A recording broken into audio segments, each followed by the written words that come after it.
warahmatullahi wabarakatuh. Halo semuanya, perkenalkan nama saya Nova Andriani Hasibuan. Saya dari Politeknik Negeri Medan, jurusan Administrasi Niaga, program studi Administrasi Bisnis kelas 3D. Di sini saya akan menjelaskan grafik tentang insiden pajak dan elastisitas permintaan. Apa itu insiden pajak?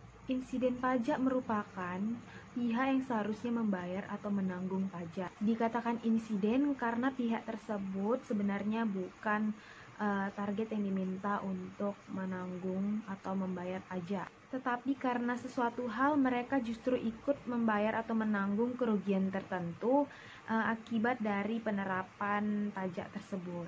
Insiden pajak itu merujuk pada distribusi beban pajak. Pada prinsipnya, pertama, beban pajak akhirnya ditanggung oleh individu atau rumah tangga. Lembaga seperti perusahaan, bisnis, atau perguruan tinggi tidak mempunyai kapasitas pembayaran pajak real.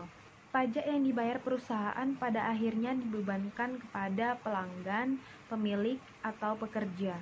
Suatu pajak tidak selalu ditanggung oleh orang yang awalnya bertanggung jawab untuk membayarnya. Langsung atau tidak langsung, beban pajak sering digeser pada orang lain. Sekarang kita masuk kepada definisi elastisitas permintaan. Elastis permintaan ialah derajat kepekaan dari perubahan jumlah harga barang terhadap perubahan harga. Perubahan harga sangat mempengaruhi jumlah barang yang diminta. Semakin elastis suatu permintaan barang, berarti jumlah barang yang diminta oleh konsumen semakin mudah berubah, entah itu naik maupun turun. Elastisitas atau besar kecilnya perubahan dinyatakan dalam koefisien atau angka elastisitas dengan simbol E. Rumus elastisitas permintaan adalah sebagai berikut. Adapun keterangan simbol yaitu AQ adalah besarnya perubahan jumlah permintaan, AP besarnya perubahan harga, P harga awal, Q jumlah permintaan awal, ED elastisitas permintaan. Penjelasan dari jenis-jenis elastisitas permintaan adalah sebagai berikut. Dapat disimpulkan bahwa jumlah permintaan sepeda motor sangat dipengaruhi oleh harga yang ditawarkan oleh penjual. Penurunan harga pada barang-barang normal akan berakibat pada peningkatan jumlah permintaan. Hubungan insiden pajak dengan elastisitas permintaan.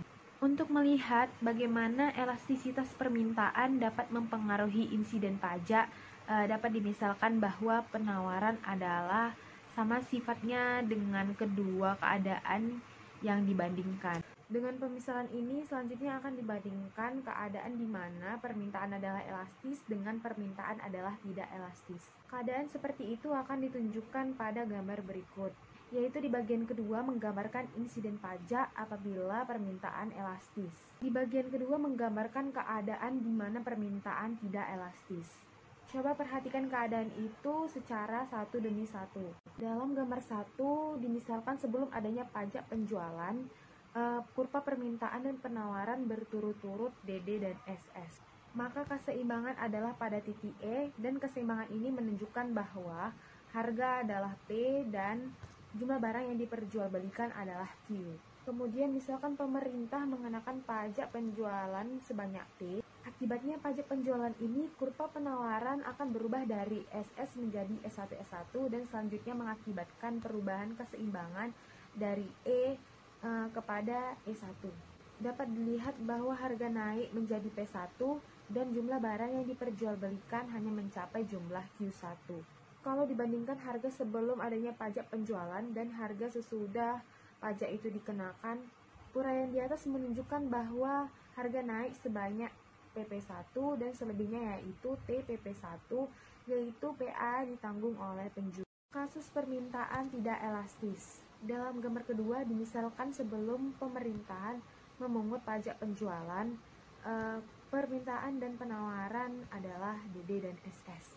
Kurva penawaran SS gambar kedua adalah sama dengan kurva penawaran gambar pertama. Akan tetapi, kurva permintaan D1 lebih tidak elastis dibandingkan kurva permintaan DD. Berdasarkan pemisalan yang dibuat, keseimbangan pemulaan adalah pada titik E, yaitu pada harga P dan jumlah barang yang diperjualbelikan adalah Q. Seperti pada gambar pertama, dimisalkan pemerintah mengenakan pajak penjualan sebesar T, kurva penawaran akan bergeser dari SS menjadi S1. Keadaan keseimbangan yang baru menunjukkan bahwa harga telah naik menjadi P1 dan jumlah barang yang diperjualbelikan turun menjadi Q1. Sekian penjelasan dari saya, semoga apa yang saya sampaikan tadi dapat bermanfaat untuk kita semua dan saya mohon maaf jika ada kekurangan dari penjelasan saya maupun kesalahan. Saya akhiri dengan wassalamualaikum warahmatullahi wabarakatuh dan terima kasih.